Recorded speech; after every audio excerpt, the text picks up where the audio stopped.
I will not pretend the hard times are over. Difficult days lie ahead. More jobs will be lost, more plants will close. More dealerships will shut their doors, and so will many parts suppliers. But I want you to know that what you're doing is making a sacrifice for the next generation. A sacrifice you may not have chose to make, but a sacrifice you were nevertheless called to make so that your children and all of our children can grow up in America that still makes things. Well, the Democrats' way of running this country is to go tell us all how we ought to make sacrifices. God, they're great on that stuff. But they're all going to have us over the hill to the poorhouse. We ain't going to be able to drive over there because we ain't got no gas, so we're going to have to walk it. Now, let me be clear. Let me be absolutely clear, because I know you'll end up hearing some of the same claims that rolling back these tax breaks means a massive tax increase on the American people. I want my insurance back.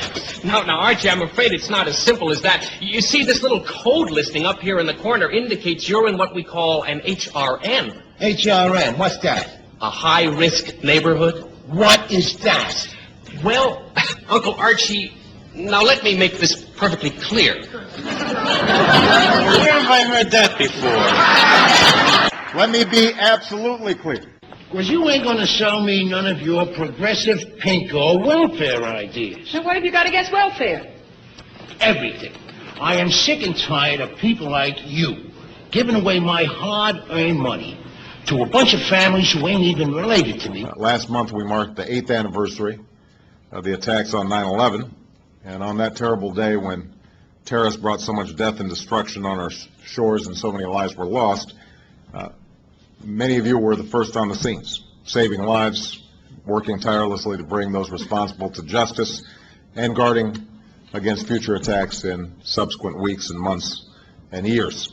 And that's your stick-ups and your skyjackets, which, if that was up to me, I could end the skyjackets tomorrow.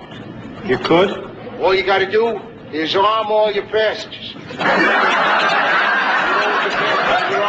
And then he ain't got no more superiority there, and he ain't going to dare to pull out no rod. And then your airlines, then they wouldn't have to safe the passengers on the ground no more. They just pass out the pistols at the beginning of the trip, and they pick them up again at the end. Case closed. Because, you know, it is just wonderful to be back in Oregon, and over the last 15 months we've traveled to every corner of the United States. I've now been in 57 states. I think one left to go. Alaska and Hawaii I was not allowed to go to, even though I really wanted to visit, but my staff would not justify it. And meathead, dead from the neck up. Meathead.